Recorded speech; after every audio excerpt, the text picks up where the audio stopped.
I pushed all my chips to the center of the table and lost everything, but I almost burst out laughing because I knew exactly where the ball would land, black 15. I pressed my ring, and time rewound 57 seconds. This time, I calmly placed all my bets on black 15. Sure enough, after spinning around, the ball settled right on black 15. I kept repeating this process. Whenever I guessed wrong, I'd just reverse time and try again. My modest stack of chips quickly multiplied over a dozen times. To everyone watching, I looked like some kind of gambling god who never missed. Still, I decided to keep a low profile and cash out once I hit $1 million. I exchanged my chips for cash and drove my beat-up car straight to a dealership, trading it in for a sleek sports car.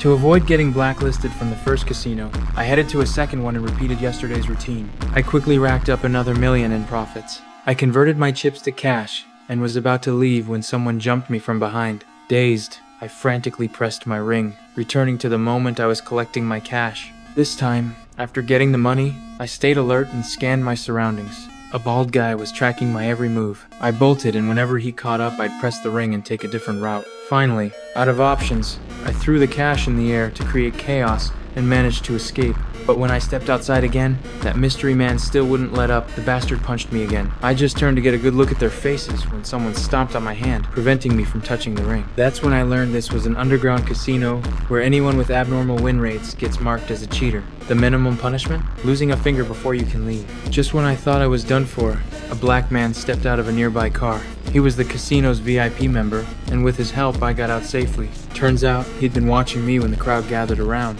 He could tell I wasn't cheating, yet I had a perfect success rate. He thought I was exceptionally talented. He made me an offer, help him crack a rival company's safe, and he'd pay me $10 million cash. That sounded way safer than hustling casinos. I accepted the job without hesitation. Getting the safe combination would be child's play for me. I went to the rival company, found the accountant, and pulled out a gun, demanding she tell me the safe code. She screamed for security, and I panicked, quickly pressing my ring to go back 57 seconds. Entering the room again, I first covered her mouth to prevent her from calling for help, and forced her to write the code on paper. After memorizing those 6 digits, I pressed the ring again to return 57 seconds earlier and walked back into the office.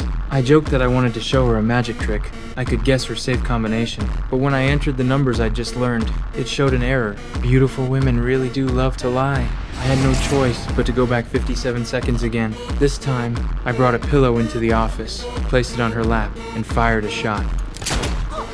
Okay, next time, it won't be your thigh, it'll be your head, and trust me, it is not pretty. Now tell me, what is the code to the safe?